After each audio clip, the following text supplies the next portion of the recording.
Hi, Himanshu. Hi, Anupama. Very good morning. Good morning. Good morning. Good morning. Uh, Team, we'll just wait for a few more minutes as we have two more participants who said they're gonna join. So we'll just wait for a few minutes and then we'll get started.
Team, I think we will get started. So, very good morning, team.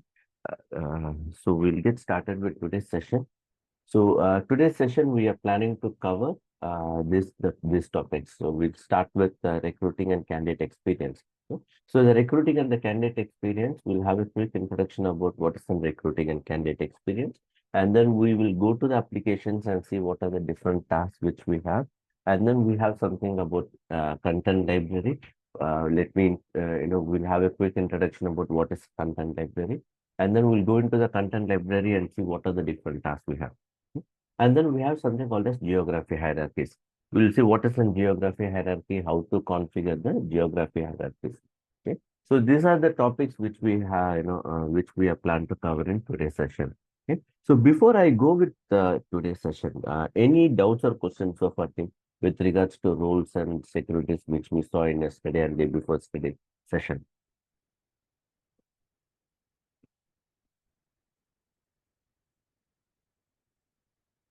No, no, as of now. Okay, perfect. So with this, let me just quickly go into the application. So team, starting from today, right, we'll have very less time on, we'll be spending very less time over PPTs because, we have started, into the core recruiting setup, right? So we'll spend very less time on PPTs. We'll go to PPTs only if it is necessary. Otherwise, everything happens on the system. Let me just go to the application. Just give me 1 second.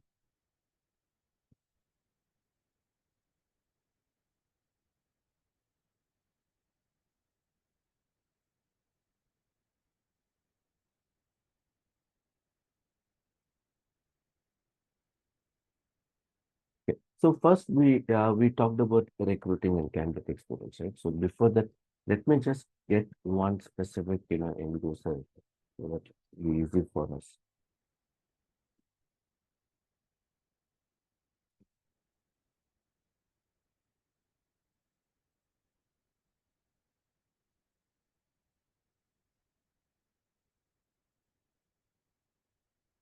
So you guys have completed the enrollment, right? Yes. Okay. And confirm.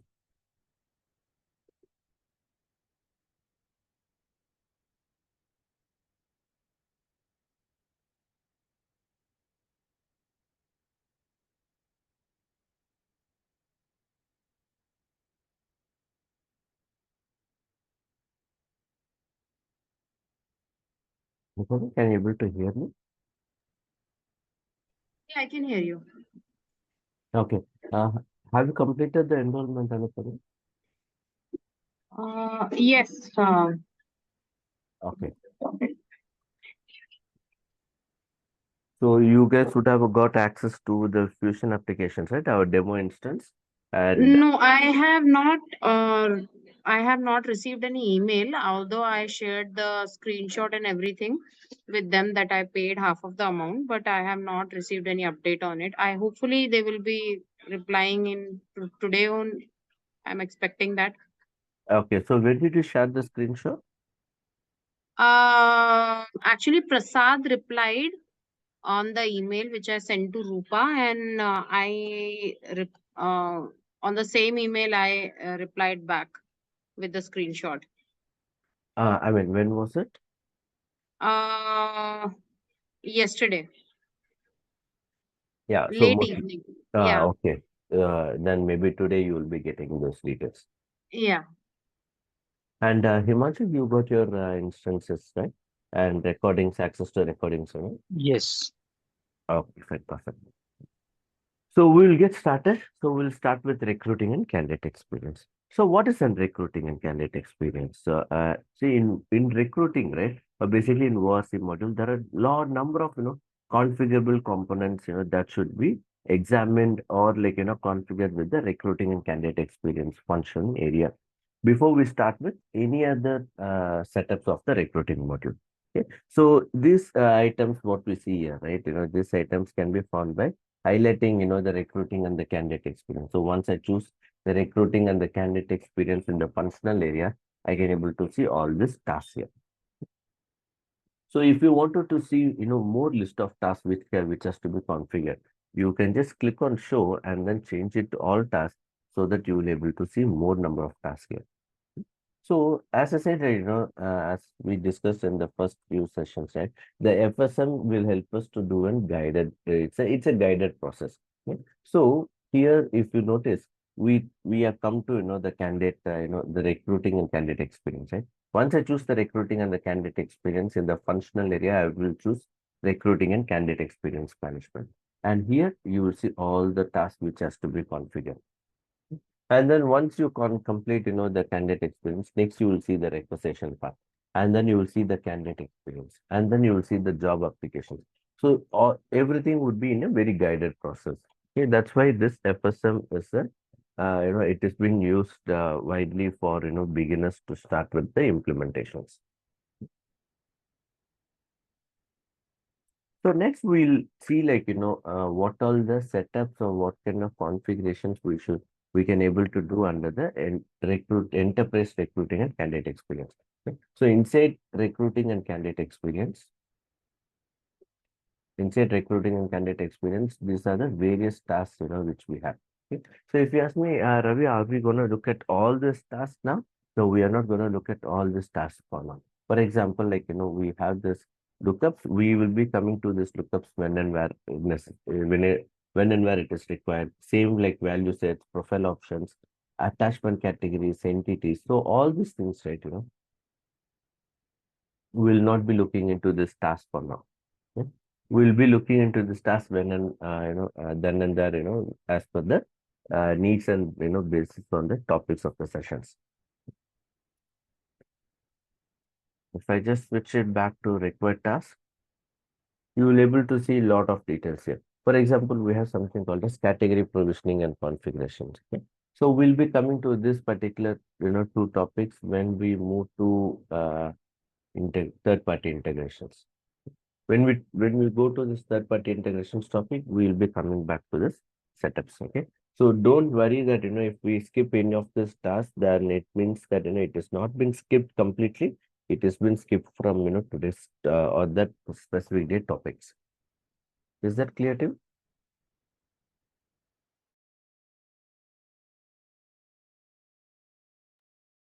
So next we'll start with the enterprise recruiting and candidate experience. So you guys, have you worked on this particular task, enterprise HCM information? Yes. No, Ravi, I have not. Okay. So in core HR, right, we have a task called as HCM, enterprise HCM information. That is the place where we define all the enterprise level details for the HCM flow, okay, for the HCM modules. Like that is the place where you define what is your enterprise details, what is your person number generation method, what is your employment model, okay, and what is the flex bills, flex bills you want to do. Also, basically, all the setups you will be doing it in the enterprise HCM information. So if I just go to that screen, I'll go to my client group, and under that I'll go to workforce structures, and under workforce structures you will see this manage enterprise HCM information. So once I go to this particular manage enterprise HCM information, these are basically part of your core HR setups. So all the enterprise, all the setups which is required for to be at the enterprise level, then we define it in this particular scope. Okay. So you will see what is the enterprise name and status, and what is the EFF details, what is the workday informations, okay, what time the employee starts, and then we have enterprise informations like what is the worker number generation method, person number generation, employment model, and then the flex fields, people group flex fields, so basically your core setups for your enterprise HCM is, this is the place where we define it. And we then define what, the position synchronizations, okay, and incumbent validation. So everything, we define it here. Okay. So this is for the entire HCM. Okay. So similarly, we have enterprise recruiting and candidate experience. Okay. So this particular task is for for the recruit module, the entire, the core setups for the recruit module is what we define here. So once I go inside enterprise recruiting and candidate experience,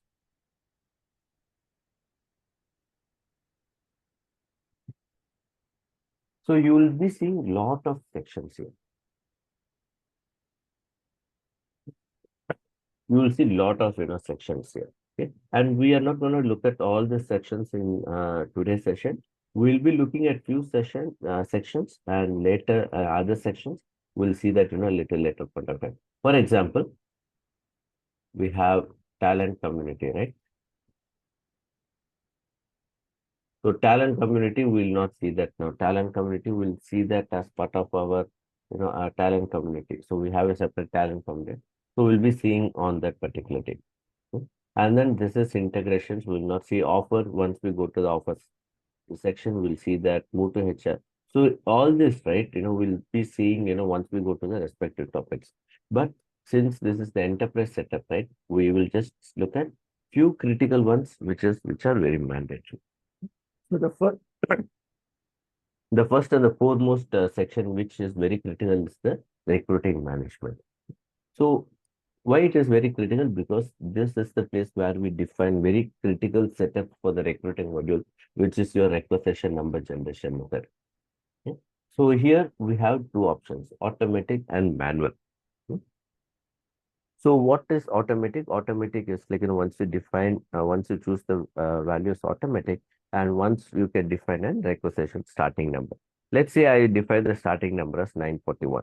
Okay. So first requisition which I create is like, we'll have 941. And then the second requisition will take 940. So likewise, it will be taking up. Okay. And then if I choose manual, then whenever I create a requisition, I have to give like, what is the requisition number? Like, the requisition number has to be manually fed. And just an information for you, Anupama, like if we choose the requisition generation method as automatic, then I cannot have like, alphanumeric as a requisition number. I can have only the numeric values. Alphanumeric is not supported. And if the customer says they wanted to have alphanumeric in the requisition numbers, then the only option is to choose the requisition generation method as manual and then and then they have to enter the requisition number manually. So that is the requisition generation method and requisition number starting value. Next, we have In this. what, sorry, in what circumstances the client is going to request for a alphanumeric requisition number? Has it ever happened? Yes, yes, it is very common that customers may request for to have an alphanumeric. Okay, the some of the reasons could be like if the customers have the presence in multiple countries. Okay, then let's say India, Dubai, and Jordan, right? So then customer says that all the requisitions in India should start with IND 001. Okay, and then all the requisitions from UAE should start with UAE 001.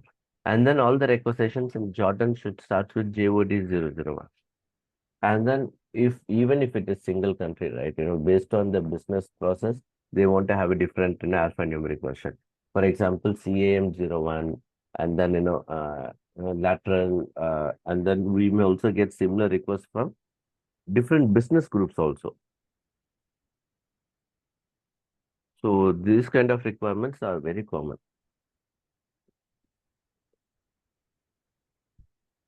And like if it is automatic and if a requisition is generated Mhm. and get cancelled, so uh, um, and the next requisition, a new requisition is created. So the cancelled one, the number that has already been used in the cancelled one, will it be uh, given to the new requisition, or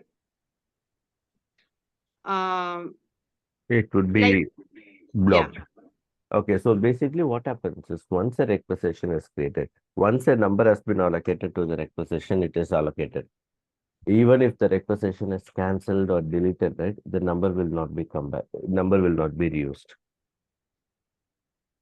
Because even if you delete a requisition, right, which you can do that only if the requisition is in the draft mode. If you delete a requisition, still the requisition details will be in the backend tables. Okay? So once a number has been allocated to a requisition, it cannot be used for any other requisitions at any cost.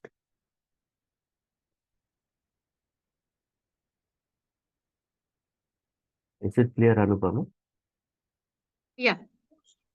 Okay.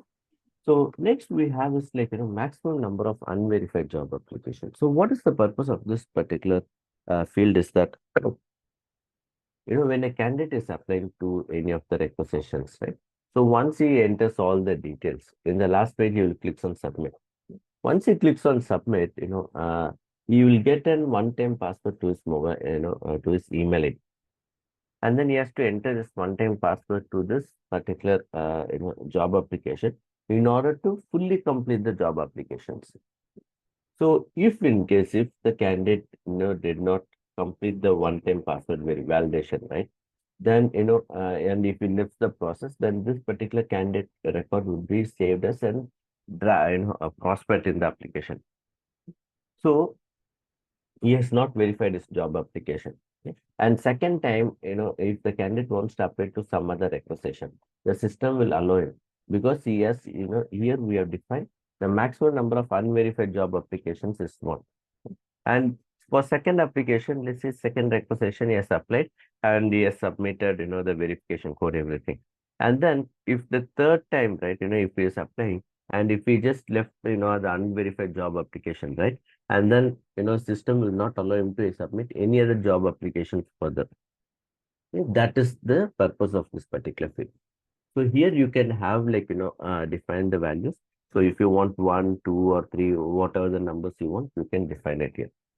So you can define between 1 to 10 numbers. So that means that, if you define 10, then the candidate can have 10 unverified job applications. That's the purpose of this maximum number of unverified job applications. Next, we have this recruiting organization tree. So you guys are aware of organization tree? Have you guys used the Yes. organization? Okay, perfect. And Anupama? Yes, Ravi. Okay, so we can have a separate organization tree for the recruiting module. Okay, so let's say for core HR, right? For various purposes, we might have, we might be using different organization security profile. Right? Sorry, organization tree, right? But when it comes to ORC, if required, we can have a separate organization tree as well for the recruit module. The reason why we can have a separate is like, when it comes to the core HR, like, the org tree would be very complicated. Like, they might have, enterprise, divisions, legal entities, business units, departments, and, they will have positions, jobs, positions. They might have a lot of things in their org tree. But when it comes to recruit, right, if you wanted to have more simplified version, then you can create a separate org tree and use that org tree for your recruiting model. Because whenever we create a requisition, we have to choose the organization and this organization values will be populated from your organization tree. And once you choose the tree, you can able to see which tree version is currently active here. Next, you have this allow withdraw candidates to reapply.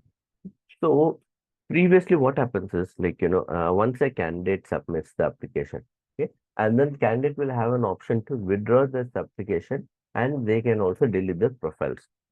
So what happens is once a candidate withdraws the job application, either, knowingly or unknowingly, right? Once they withdraw the job application, they cannot resubmit for the same requisition. So system doesn't allow him to submit for the same requisition for which he has withdrawn the candidate job application. Right? So now we have this functionality. If required, if you want the candidates to reapply, then you can select this checkbox so that once even if the candidate has withdrawn, he can able to reapply to the same requisition. Okay.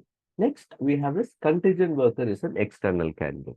So some customers, what happens is like some customers what happens is they request, they say like, they say the external or the contingent workers type. All the contingent workers should follow the process of an external candidate. Okay.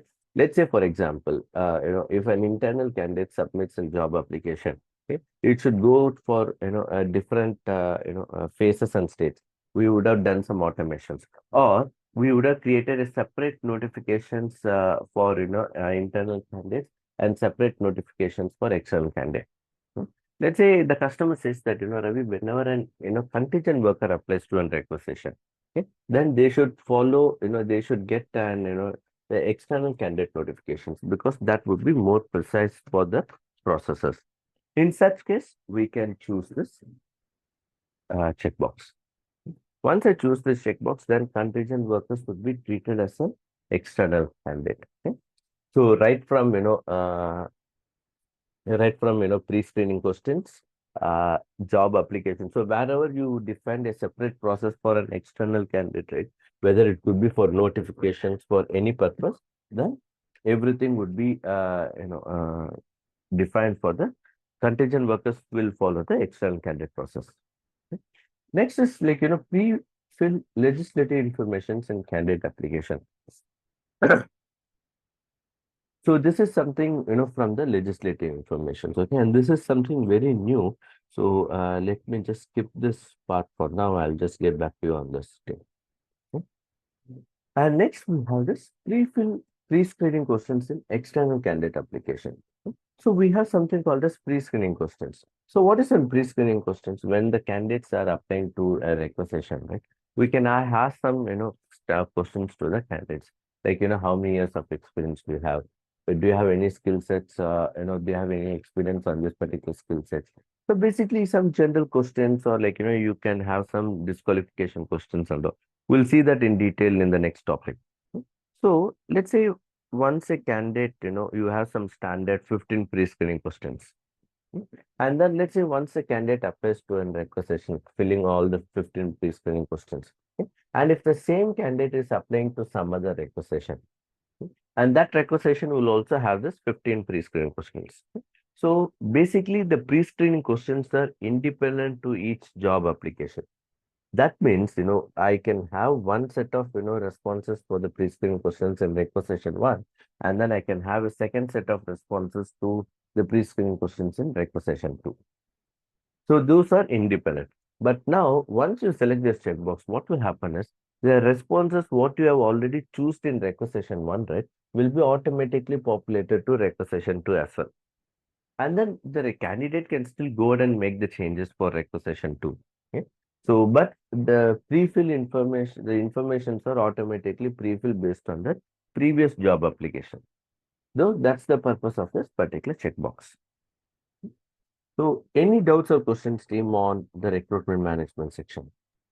Yeah, so for this allow withdrawn candidate to reply, say for there is a job, say R1, I withdrew my candidature for it, and then I again reapplied with the same email ID and the unique identifiers. So Uh-huh. system will allow that, or it is to that it will only allow for other jobs. Same email ID. Yeah, And then we have selected this checkbox. yes. So we have selected this checkbox. I have applied onto a job for say Java developer, and I withdraw my candidate for that job Java developer, and I then with the same email ID I want to reapply. Uh-huh. That will be allowed or disallowed. That will be allowed if you select this checkbox. Okay, It says allow withdraw candidates to reapply. okay.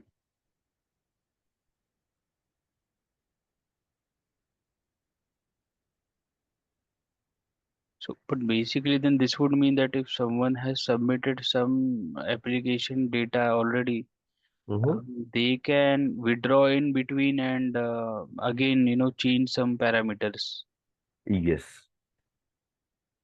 which is not very correct, or like from the point of fairness, it Uh-huh. won't be correct. Or is there any definition where we can, stop after certain point if the candidate has reached in the selection process, then they cannot withdraw, and if they withdraw at that time, then they cannot reapply or cannot change any of the details.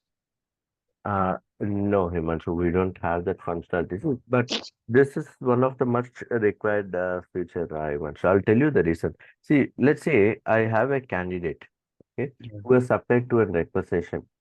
Let's Yeah. say, the candidate has applied to the requisition like, 6 months back, but still the requisition is open.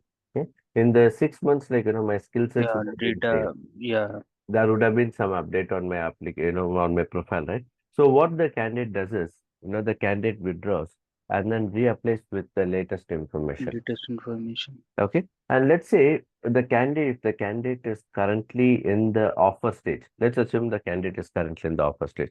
Once they withdraw and then once they reapply, right, the candidate will not be taken back to the offer Back to the stage. offer stage. They will be moved to the, they will be placed on the first phase and first state of the CSP.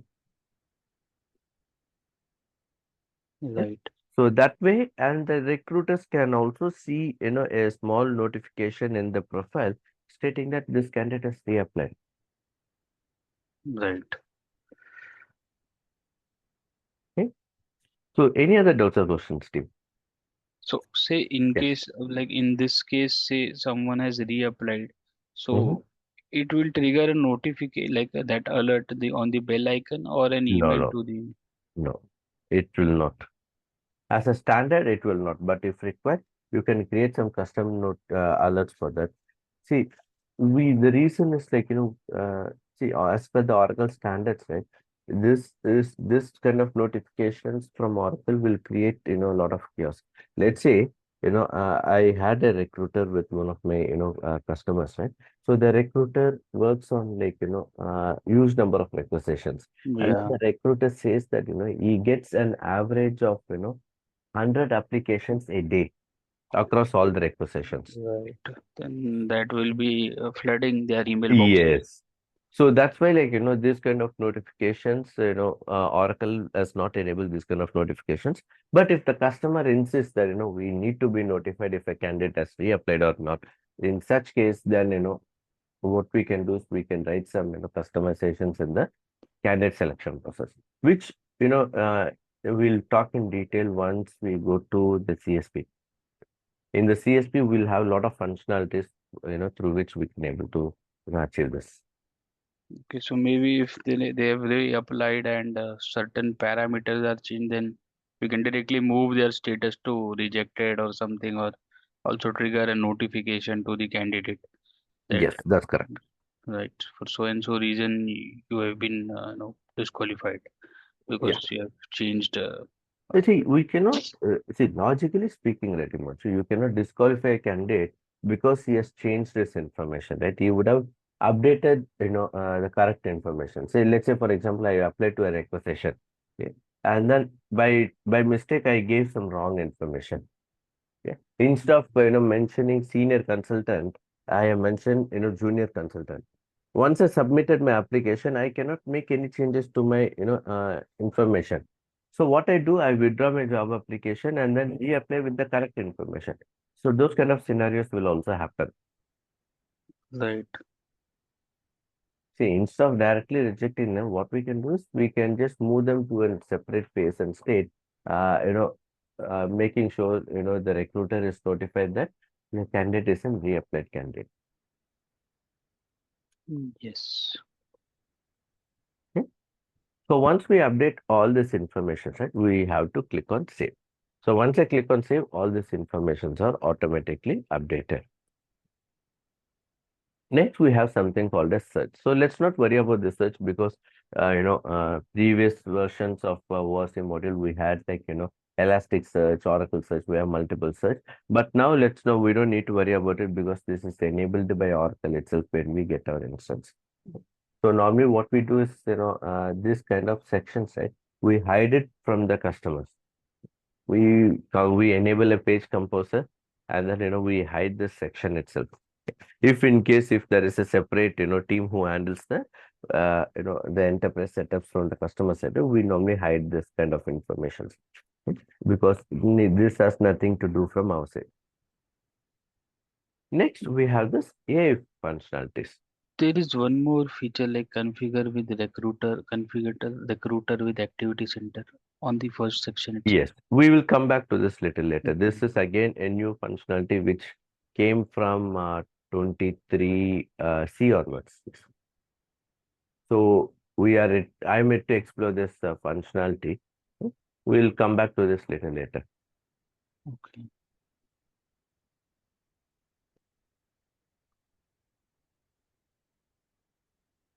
So next we have this AI features. So as I say, as you remember, like in the initial sessions, we talked about the AI functionalities in ORC module, the adaptive intelligence, right? So these are some of the AI functionalities we have. We have something called as best candidates. So what is the purpose of this best candidate? Is like let's say there are 100 candidates who are applied to the requisition. The best candidate functionality will show who are the top candidates. Yeah. So how is this functionality works? It works on based on multiple logics. It checks the keywords of the job candidate's job application with the keywords of the requisitions, and then the skills, the locations. A lot of multiple factors have been placed by which the system suggests these are the best candidates. Hmm. Next, we have something called the similar jobs. What is in similar jobs? Let's say, when a candidate has applied to a requisition, he will able to see similar jobs here. Or if a candidate opens a job requisition in the external career site or internal career site, right, they can see similar jobs. Yeah. How does it works? It works again same, with the help of machine learning, right? Based on the, based on the requisition posting keywords and skills. If we have used skills in the requisitions, locations based on multiple factors and criteria, this information has been populated. Hmm. And then recommended jobs. So once a candidate has applied to an requisition, okay, system will recommend other similar jobs. Okay. So the similar jobs and recommended jobs both perform the same one, but the similar jobs will be shown before a candidate has applied, and the recommended jobs would be once a candidate has applied. And then we have similar candidates. So what is this functionality? It's like, once you open a candidate profile in the job requisition, you will able to see the similar candidates. Who are the other candidates with the similar, skill sets? I would say that. Yeah. So that's the purpose of similar candidates.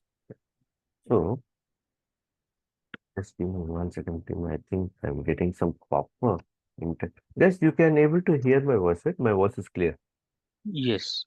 Yes. Yeah, I just getting a proper internet unstable.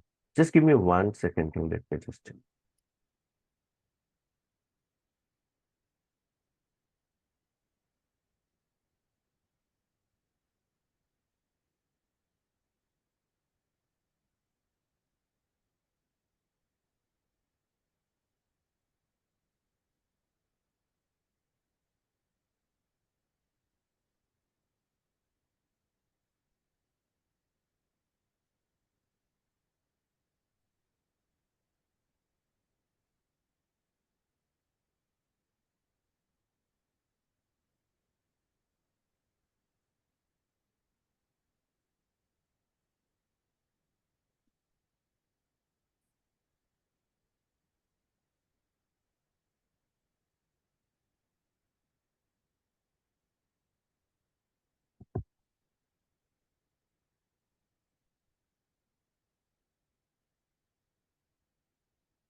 Yeah, answer solution. Okay. So that's the purpose of similar candidate. Next, we have something called as time to hire. What is this functionality of time to hire? Let's say whenever a requisition is created, right, we will see a section called as estimated time to hire. So again, it uses machine learning and adaptive intelligence mechanisms to predicate how much time it would need to fill this particular requisition. Okay. So that's the time to hire. It's again an estimated time to hire based on the skill sets and the keywords and the locations, based on various parameters, right? System will check for existing requisition with those parameters. And once the system found some existing requisitions with the parameters, system will find out, system will find out how much time it took to fill those requisitions. And if there are multiple requisitions with those parameters, system will take an average time to to see how much time it took to fill the requisitions, and then and the same would be applied to this particular requisition. So we can able to see how much time it actually took to fill the requisitions. And then we have something called as recommended skills. So this is like, if we started using the skill taxonomy in the Fusion applications, okay? So in Fusion, we have the skills, right? In ORC, we use the skills. So we can create skills and we can mention like, for each and every requisition, what is the different skills which is required. So based on the skills, we can, system will also recommend, these are the additional skills which you can add. And then we have the suggested candidates for gigs. So let's say I have created some gigs. So what is some gigs? Okay. So gigs are again, we would have seen gigs as part of our opportunity marketplace, right? As part of the candidate, the internal candidate job applications, we would have seen gigs here. So gigs are something similar to jobs, but gigs are like, kind of an, a freelance kind of things, but within the organization. Okay. And gigs will not have an impact on the internal candidates, assignments. So let's say if I created a gig, I know the system will can also display like who are the suggested candidate for the gigs based on the keywords, skills, location, time frame, everything. Okay. And then next we have this functionality called as manage AI recommendations based on countries. Okay. So if you want to add some recommendations, or if you want the recommendations to be at the country specific, then you can able to add those things. So if I just click on the edit button, you can update this options here. Okay. So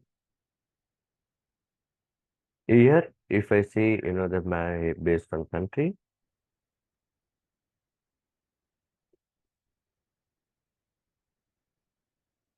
you can start adding your recommendations here. So let me just cancel it.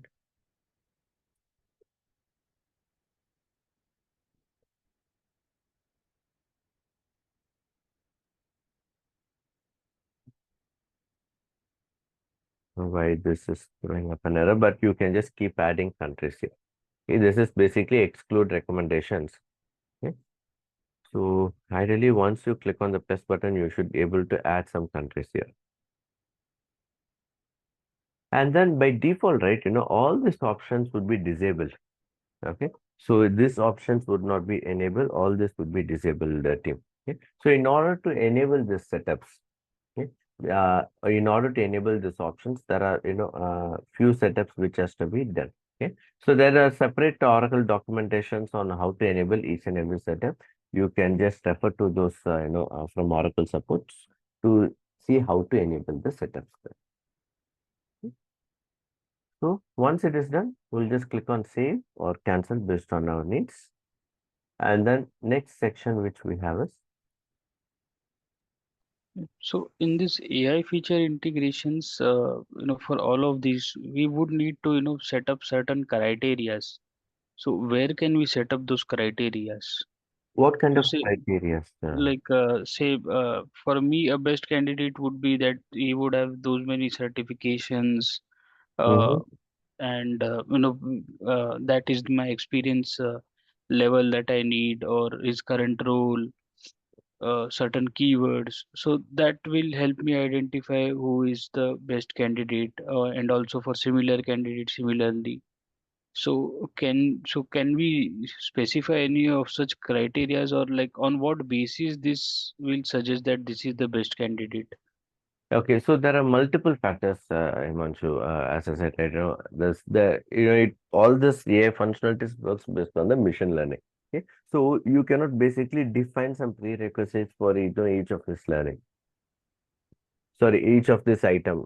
For example, the best candidates, right? You cannot say that we don't have a provision to define certain prerequisites for it. For example, the candidates with also certification, because these are not requisition specific. These setups are like application wide setups. Okay. These are not requisition specific. See, if you want this kind of requisition specific, then we can have other tools which we can leverage to bring up those kind of requirements. Okay. So we have something called as pre-screening questions, right? We can have disqualification questions. So we can use that kind of functionalities and we can create some automations in the selection process. So that is the place where we can define it. Here, see, that's what I said, right? Any changes or any setup which you do in enterprise recruiting and candidate experience information, that will be applicable, that will be applied across the Fusion application. Hmm? Let's say, Ravi, we want this best candidates to be available only for, India, not for, UAE and Jordan. That cannot be done. That cannot be done. If you enable it, it is enabled for all the three countries. If you disable it, it is disabled for all the three countries. Okay? That's why I said, I took the example of, our enterprise, manage enterprise HCM information, because there it is again, at the enterprise level. Similarly, the enterprise recruiting and candidate experience is for the enterprise level. Yeah, even for like time to hire, every company needs to see that, put a check on time to hire, right? Uh-huh. And they calculate it differently in different areas. Like one will calculate Yeah, from yeah. the day it See, is posted till they get hired. One will uh, right say that when first candidate has applied or when the requisition was approved, from that time to till the point someone was hired is is their time to hire KPI. correct. So that's why, like, but we cannot change all of this. Then we'll have to resort to OBI or something to Yeah. get that data. See, that's why, like, many customers, they see this time to hire is again, it's a very new functionality. I mean, this functionality came like, almost 7 or 6 or 7 releases back. Okay, it's not like, very old functionality. It's a new functionality which came like, 6 or, lesser number of versions back. Okay, so the functionality or the concept of how this time to hire calculates, right? It is not this, the same mechanism is not used by many customers. Okay? So in Yeah. all my recent implementations, right, to be frank, like, none of the customers wants to use this time to hire. Okay? See, for example, one of my customer, what happened is their time to hire fund, definition is if we have moved the requisition to hold, then those time frames should not be calculated. Right. But this time to hire, this mechanism will calculate those time frames as well. And then let's say some customers, right, if I have 10 openings in the requisition, some customers says like, their time to hire should be depend on the first hiring, first successful onboarding of the candidate. And then some Mhm. customers says that, it should calculate based on, it should calculate, on the 10th successful onboarding of the candidate. Right. So this kind of requirements comes up. Okay, see, we cannot expect customers to use Oracle standards all the time. Sometimes some places, they will have their own processes, and we have to always, look for some workarounds or, custom solutions for that. Got it. So, but last question was if these features like will give some like best candidates outputs, right? So where Mhm. can we see the outputs of this output? I mean to say like I have a job. Some 5, 10 candidates have applied. So where Mhm. do I see that list of best candidates or similar See, for candidates? example, if I go to a requisition, right, you see this top recommendations here. Okay. Okay, and let's say if I just open any candidate.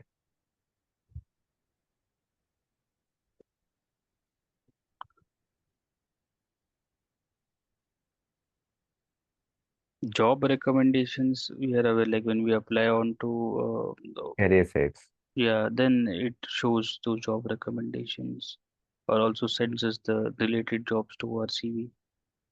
Yeah. But this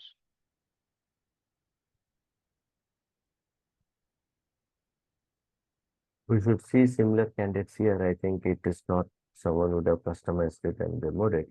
But once we open a candidate profile, we should see something called a similar candidates. If I uh, search for a candidate,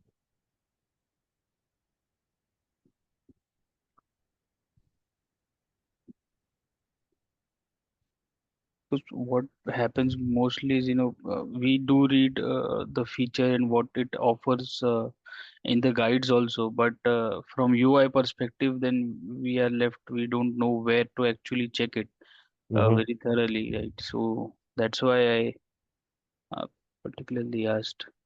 Yeah. So the similar candidates functionality, it is, I think the sections are not enabled.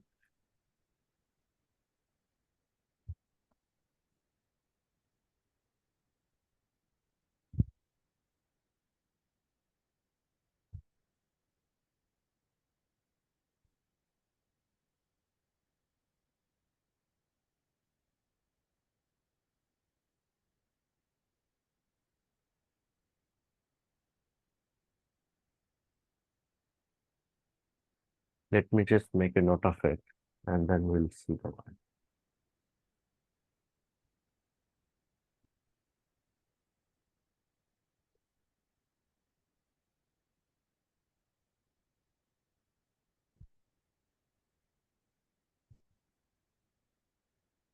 one. For ORC, yeah.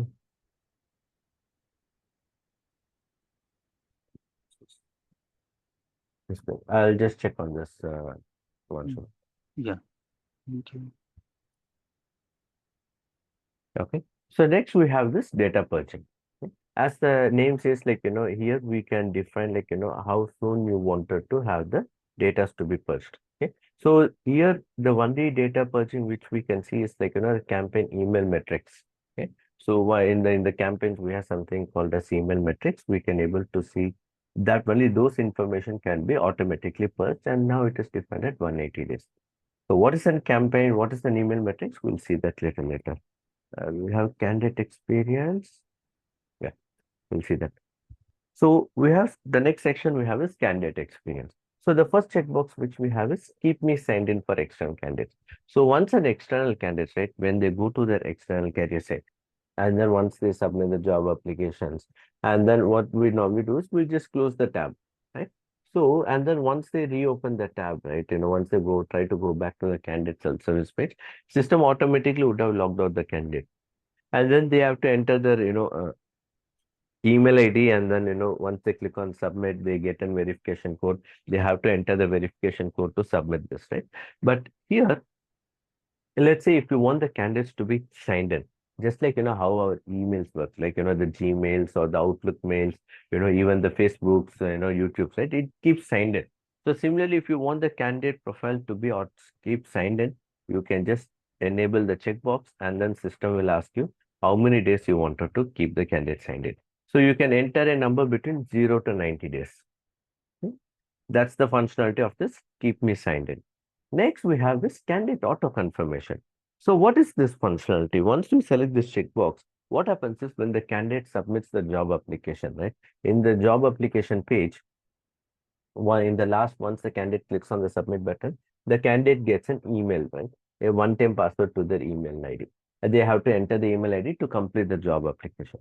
Once you select this checkbox, okay, and let's say the email one-time password validation, right? That part is skipped. Hmm. So once they click on submit, the candidate job application would be automatically submitted. The system will not trigger the email validation. But personally, I would not suggest enabling this particular option. So because we had a good example with one of my customers. So what has happened is, like see, this is like it's not from a serious no. I cannot take it as a serious note, or I seem at the same time I cannot say it in a funny note as well. See, in one of my customer, what has happened is, this particular checkbox was enabled. Okay. And there was some dispute between a candidate and a recruiter. Okay? And then, what this candidate has done, in order to, mess up the system, right? Overnight, he has, using some automation tools, Autobots, he has started applying to, all the requisitions in the carrier sites. Okay. We are not sure, like, which tool he has used, or, how he has done. But overnight, he has created some thousands of job applications, dummy fake job applications to all the open requisitions in the carrier site. Okay? Because this particular functional checkbox was enabled. So all you need is just an email ID. Okay? And then some bots through which you can able to submit job. So he has created thousands and thousands of junk applications in the system over time. So these kind of situations basically we can able to avoid if we do not enable these options. So what will happen if we do not select the checkbox? The candidate has to enter the OTP. He has to enter. So that way we can reduce this kind of junk informations. And apart from this, there is one more scenario also, right? Let's say, if I as a candidate trying to apply to a requisition, in the place of email ID, instead of ravi@gmail.com, I would have mentioned that, RAVI instead of RAVI. I would have typo mistake. I would have typed VE. And then I would have, I would have submitted my job application waiting for the verification code, which I would have not received it because system would have sent it to rave@gmail.com instead of RAVI. And then later I see that, okay, I did not get the verification code. And when I check the job application, I see the email ID is wrong. So the candidate will again, resubmit the job application with the correct email ID. Okay? So this kind of corrections will also be helpful if we have not enabled this checkbox. And next we have is candidate last name verification and phone number request. Okay. So let's say once the candidate has applied to any of the job application, the candidate can access to the candidate self-service page. The candidate self-service page is the place where the candidates can able to see all the status of the job applications, everything. So as a candidate, if I'm trying to log in back to my self-service page, okay, so what the steps would be, I will go to the career site, click on, profile, I'll sign in and I will enter my email ID, enter the OTP. Okay. As a second level of security, what will happen is system will ask me to enter my last name and the phone number as a double verification. So that's the purpose of this particular checkbox. And next we have Google Job Search. So once you enable this checkbox, okay, then what will happen is, all the requisitions which we post in our career sites, external career sites, right, those requisitions would be automatically posted in the Google Jobs. Okay? And this functionality works only in our production instance and it doesn't work in our staging instance team. This is one important note which we need to be aware of. Because when we talk about this functionality in front of customers, right, we say, it posts and then customer would be, testing it. And then they see like, they create some requisitions in the test instance, which is not displayed in the career site, in the Google Jobs. Okay? So that's why, we need to be very cautious that this functionality works only in the production, not in any of the staging instance. And next we have this career site search in requisition description. So once we go to the career sites, once we search for any requisition, right, the keywords basically it picks from, the requisition titles and things like that. Okay, skills and all. Now, even with the requisition descriptions, you can search for the keywords in the career sites. And next we have autocorrect and keyword search. So what is this autocorrect? Basically, let's say you are typing something. For example, I wanted to search for business analyst. Okay. So when I type BUSA, right, the system will automatically predict, NESS, right? Business. So those kind of predictions is what this functionality does. So these are the different functionalities, so setups which we have from the candidate experience perspective. Next, we have corporate branding. So under corporate branding, we have this two functionalities, which is vanity URL and vanity email. So let me just quickly show you one particular thing. So before that, any doubts or questions, Steve?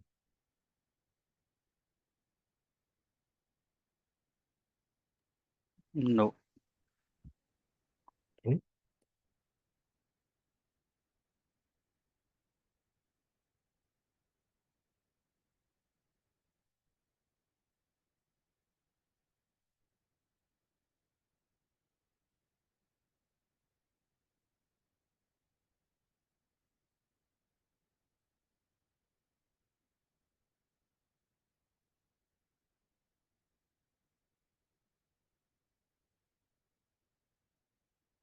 So first we talk about vanity email. What is vanity email? So any communications which is triggered from the recruiting module.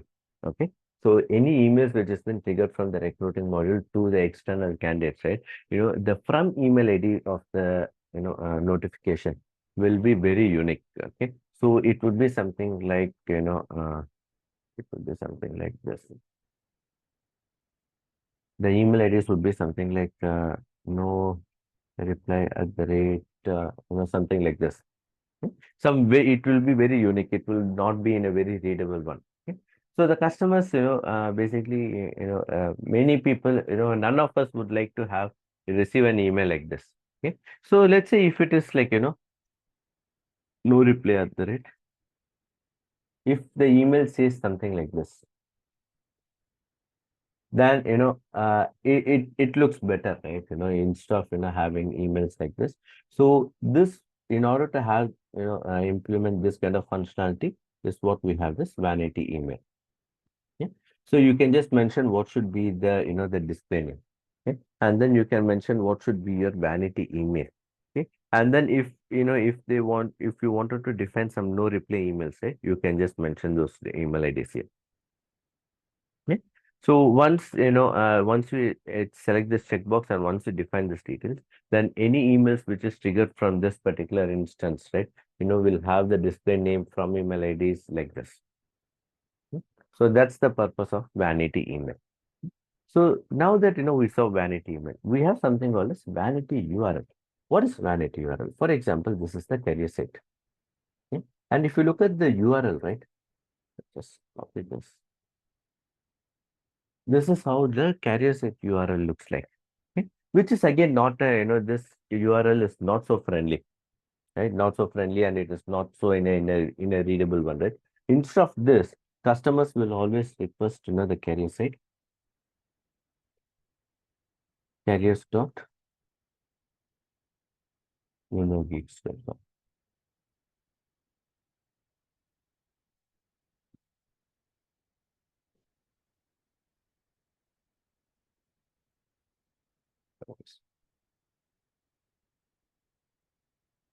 Okay. So customers would always like to have the URL as something www.careers.geeks.com.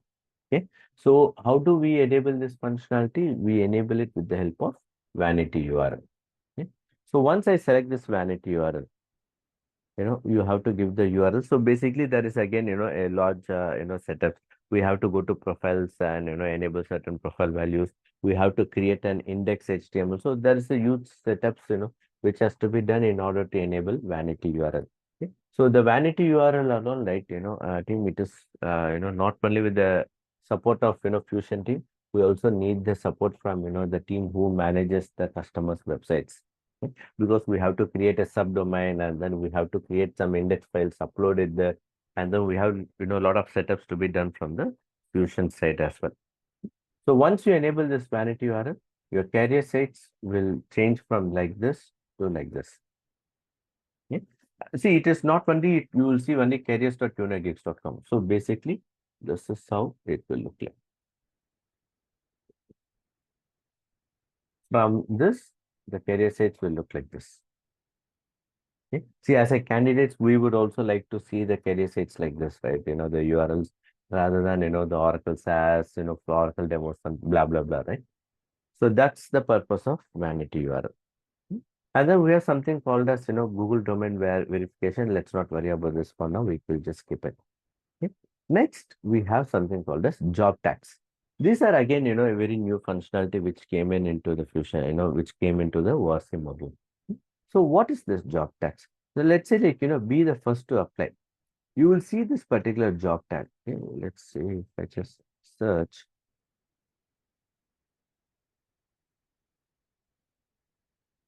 Yeah. So you see this job tags here, be the first to apply. And then, you see this hot job. So these are basically called as job tags. So where do we configure? We configure in the enterprise settings. Okay? So when you want to display this, be the first to apply job tag. Okay? So this particular job tag would be displayed like, if the number of job applications, right, is less than 5.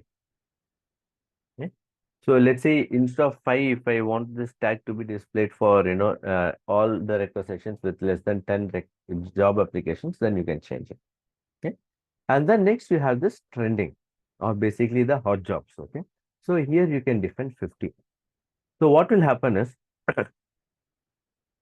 you will see this hot job is different. I'll show you how to configure it. Okay. This trending will not be displayed here because we don't have any requisitions with more than 50. So what happens is if a requisition has received more than 15 job applications, then this particular trending job tag would be added to the requisition. Okay, so that's the purpose of this job tags. So any doubts or questions on the candidate experience section, team? So if we create this vanity URL for internal like candidates, also same URL will show up No. or no? This vanity corporate branding is only for the external candidates. It's not and for the internal candidates. and to agencies also it will Yes, show. it will show it for the agencies. See, no, sorry, agencies also it will not show because agencies also, does everything within the Fusion application. So it will not show for the agencies as well. It's only for external candidates alone. All right. So this will not create any no, but yeah, external candidates will not have any SSO things, right? So it should Which one? not.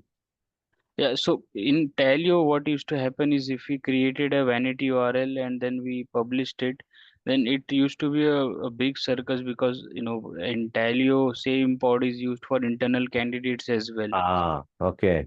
And then for internal candidates, customers used to expect that SSO should work, Okay. right? Because they will just pick the link of the internal career section and put it on their internal page, a Uh-huh. company page, right, on the browser.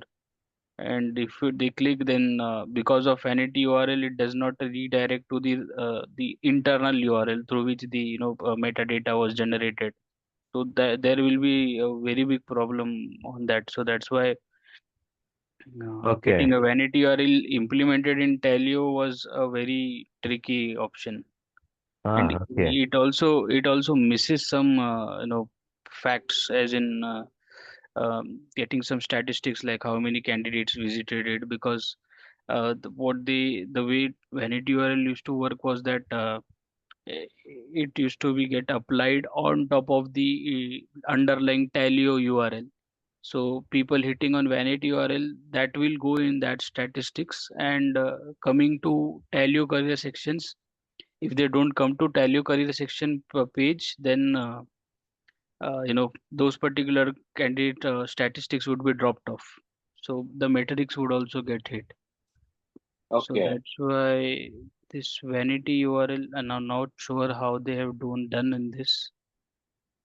Um, but yeah, if like it is good to have a better than seeing anything like this. Right? If I say it doesn't make any sense, it also gives a impression that it's a false site and not the actual career site with no mention of the company.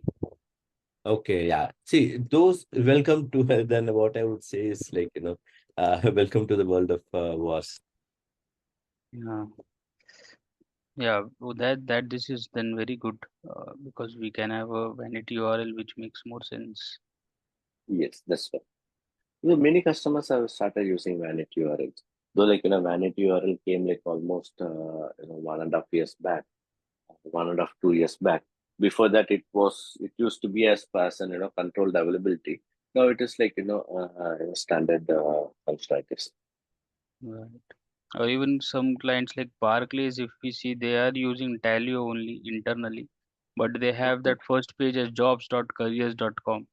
So Yeah. that is some other ball game altogether. Like they will have contract with some other company, just and they will maintain that site. That basically that company will scrape out jobs from Talio career section and put it on their career section. And once someone hits the apply button or click on the link, then it will redirect to Talio site, because Okay. the career site brandings have some limitations, right? And Yeah, corporates want it to be very very very very nice, or that's very right. very very interactive, and I guess Tally Yeah, or we'll see those functionalities also here. So once we go to the career site, right, you will see, what all the functionalities we have in the ORC career site. Okay. And then you will get better clarity on that as well. Okay. So for now, we will just proceed with the next topic.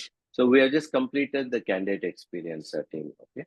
So next sections which we have is, the talent community. We'll just skip the talent community for now. We'll cover it as part of, the talent community topics which we have.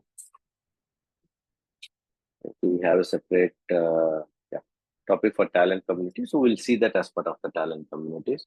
And then we have something called as craft integrations. We'll skip that for now. We'll see it as part of the interviews. And offer and move to HR also the same. And agency hiring, we'll see it as part of the agency hiring. Campaigns also, we'll see it later. Next, we have this print to PDF. So what is this print to PDF? This print to PDF is, again, it's a new functionality which came in. Okay. So what will happen is, let's say we have the job applications, right? If you wanted to download the job applicants details, okay, job applications, then normally what we do is, like, we either go to the job application, we can't able to print anything from there. So what we normally do is we create our reports. We create either an OTBI report or BI report based on the requirements, right? And then to extract all the job application informations. But with this print to report, we now have a functionality to export an options. So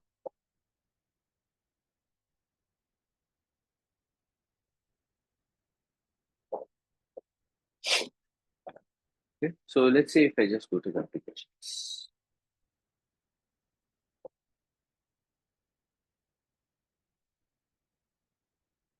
Okay.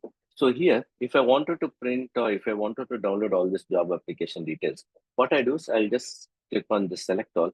And then when I click on actions, you see this print option here. The moment I click on print option,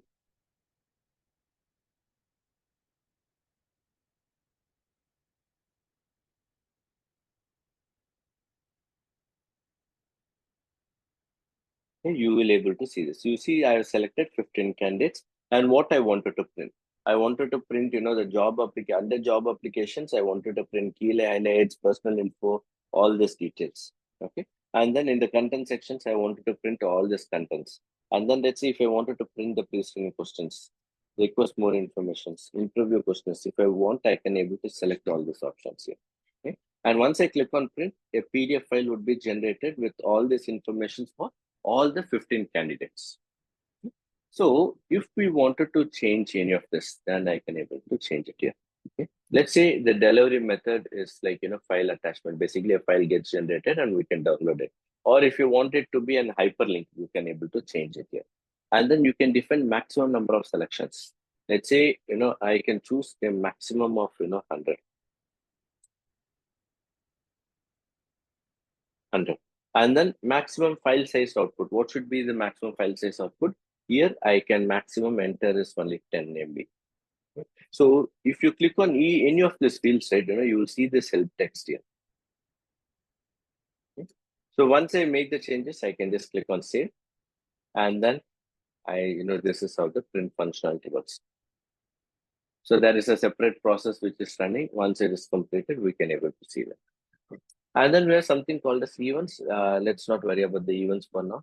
We'll look into the events, little later point of time as part of campaigns.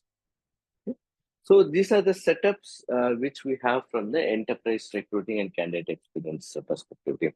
So any doubts or questions on this?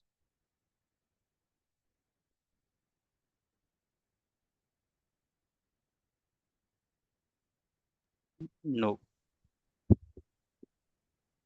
Okay. So next we have is content library.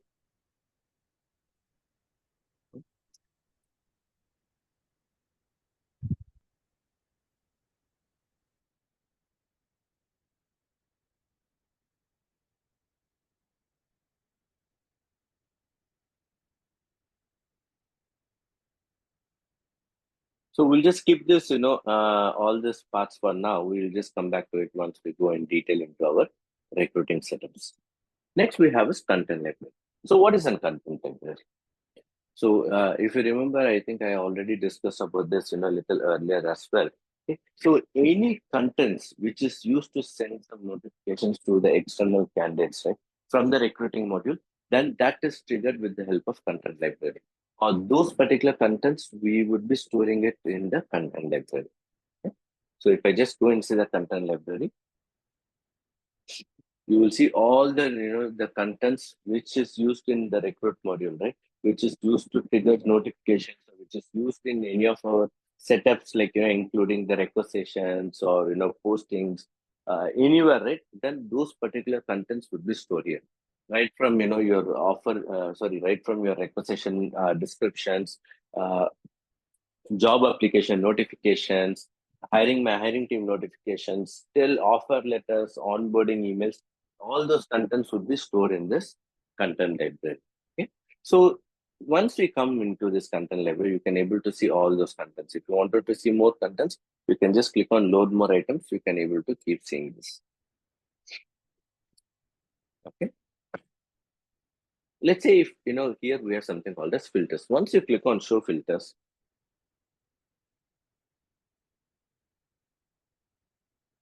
you can able to see the filters here. So generally, you have this visibility. What is this visibility? Like, you have these two options here called external and internal. Okay? So when you create content items, right? When you create content items in the content library, for certain categories, you can define, this content should be visible only for internal candidate or external candidate. Let's say, like, you would have created some job application notification. So whenever a candidate has applied, you wanted to send some thank you email. So for that particular thank you email, right? If the customer says, Ravi, I wanted to have a different content for external candidate and different content for internal candidate, then you can able to do that. And similarly, let's say like we have organization descriptions or posting descriptions. If you wanted to have it separate for internal and external, you can able to do that. Okay? So that is what we define under visibility. Next, we have status. So these are the different status which we have in the content library, and these status are pretty much the same, same kind of status you will see across, the recruit module. Okay. So draft, as we know, draft is like, before we activate, the pre-version or the, the previous state before we activate an content or an object is called draft. Okay. And then we have current. Current represents that, this particular content item is, is being currently used. And then we have something called as future. So what is future? Like, let's say if you have created any content and you activate the particular object, right? You can activate it within future date. Let's say I created an object today and then I wanted this object to be active starting from 1st of October. I can able to do that, and then the status for that particular object will be future. And then we have something called as ended. What is ended means, like, if we have ended that particular object in the past date, and then a new object has been created as a replacement. And then next we have this include inactive content. So basically we can inactivate some objects, so that if you wanted to display those, then you can able to see that here. So these are the different statuses which we have. And apart from status, the most critical part in the content library is the categories. So if you just look at those categories, you can see an idea of like, what kind of content we can able to create. Let's say we take about interview. These are the interview related notifications. Let's say if you wanted to send an interview notification to the candidate, right? That notification has to be created in the content library. So you have a separate category called as interview schedule notification. So you have to create the content item from this particular object. Yeah. And then similarly, you will able to see interview update, interview reminder, interview reschedule, interview cancel. Okay. So this is from the interviews. And then, you have something called as hiring team notification. If you wanted to send some notifications to the hiring team, okay, who are the hiring team? They are hiring managers, recruiters, and the collaborators. They are combined together called this hiring team. If you wanted to send some notification to the hiring team, then that notification has to be created in the content library under the category hiring team notification. Okay? And then we have a lot of other categories here. So if I just scroll down, you will see this offer.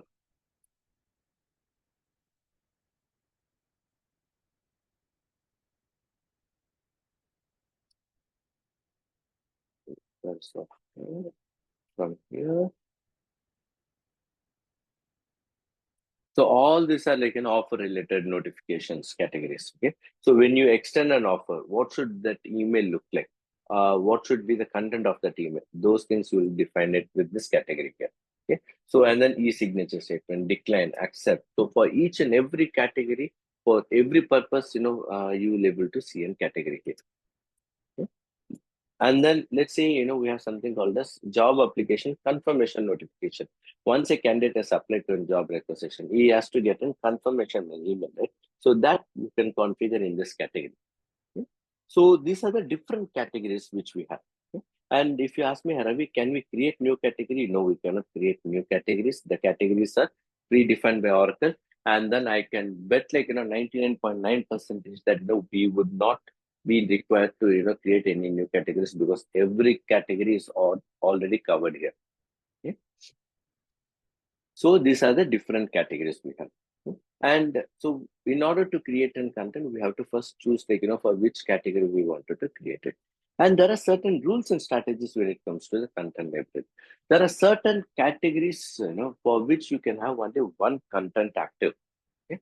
Let's say, for example, when it takes to, the job application notification, right? Automated job application notification. If I select this particular category, I can able to see all the categories, all the content items which is created here. Let me just check some other one.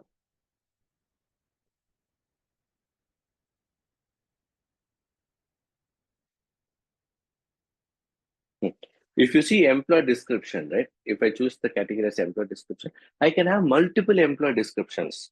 Okay? For example, customers would say for each and every business unit or each and every department, they wanted to have an employee description. We can do that also.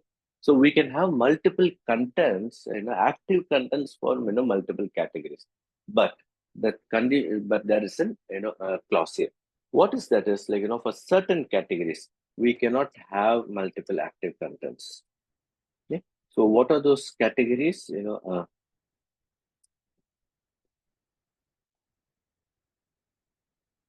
So for some contents, let's say for example, let me search for job application legal disclaimer. Okay. This is one such category. Okay. So what I do is let me just quickly create.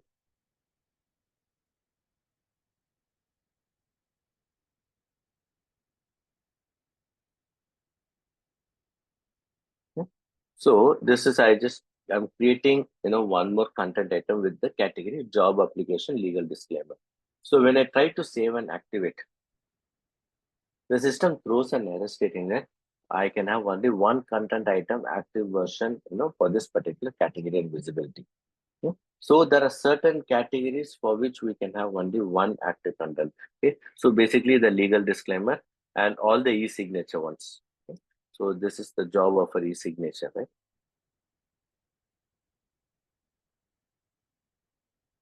Even for this e-signature, I can have only one active content for this category. Okay.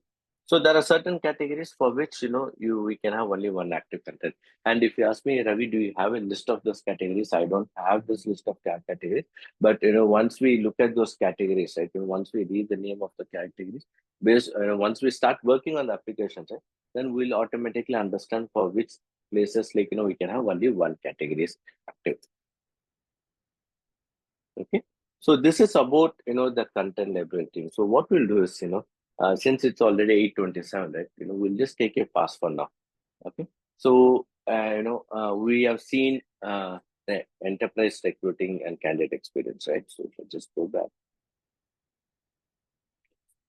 So we just saw this one, and we just add an introduction to content library. So what we'll do is, team, in tomorrow's session, we'll just go inside, content library. We'll start creating contents, for different categories. We'll not spend more time on the content library, team, again.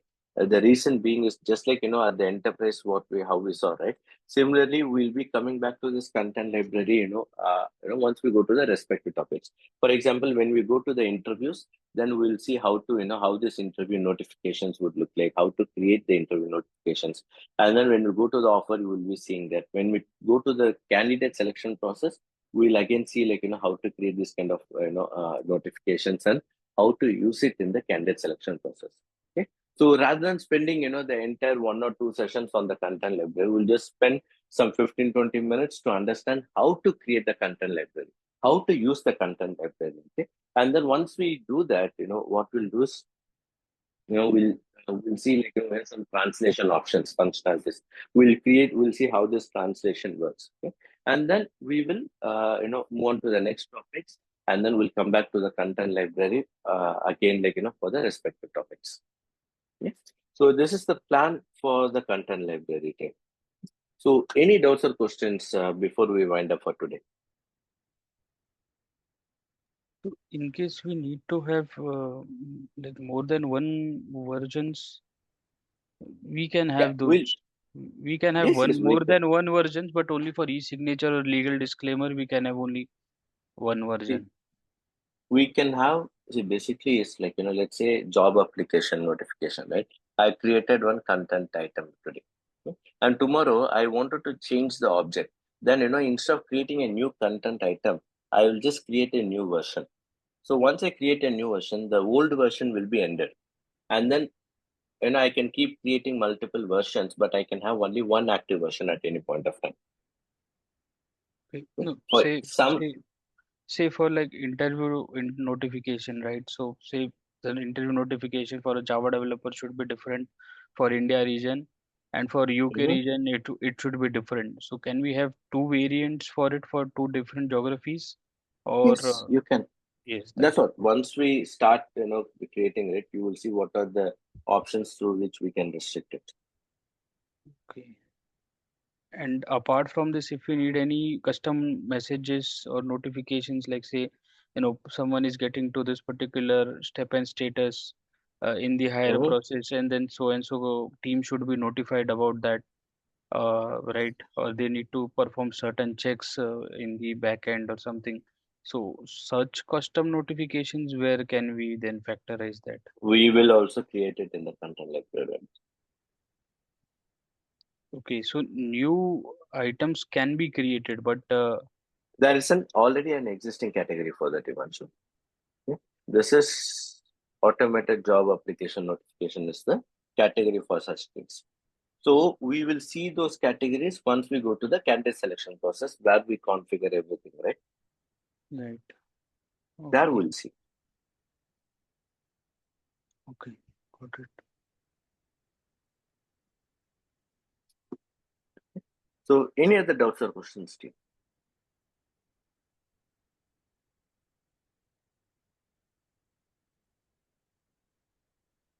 So basically, in automated job application notifications, I can have multiple versions of it, right? And for different purposes.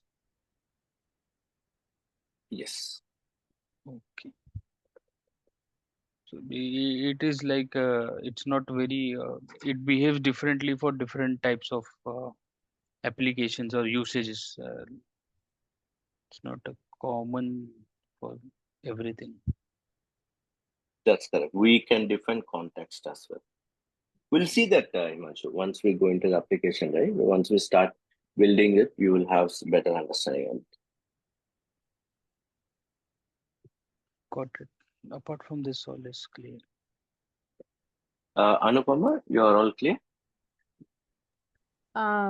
Yes, Ravi. I think once we start building it in the system, then maybe I'll have few questions. Right now, I think it's clear to me. I'm not able to. I don't have any confusion right now. Maybe once I Okay. do it, yeah, there will be some questions, definitely. Okay, perfect. Okay. Fine then, team. So then we'll just take a pass for today and then we'll regroup tomorrow and we'll continue with content library and then we'll move on to geography. Okay. Tomorrow, as in Monday, right? Today is Friday. Yes, Monday. That's Okay. correct. Monday. Okay. Okay. Sure. Thank you so much, guys. You guys have a Thank you. great day. Be safe. Happy weekend. And let's catch back on Monday. Yeah. Thank you so much. Thank you.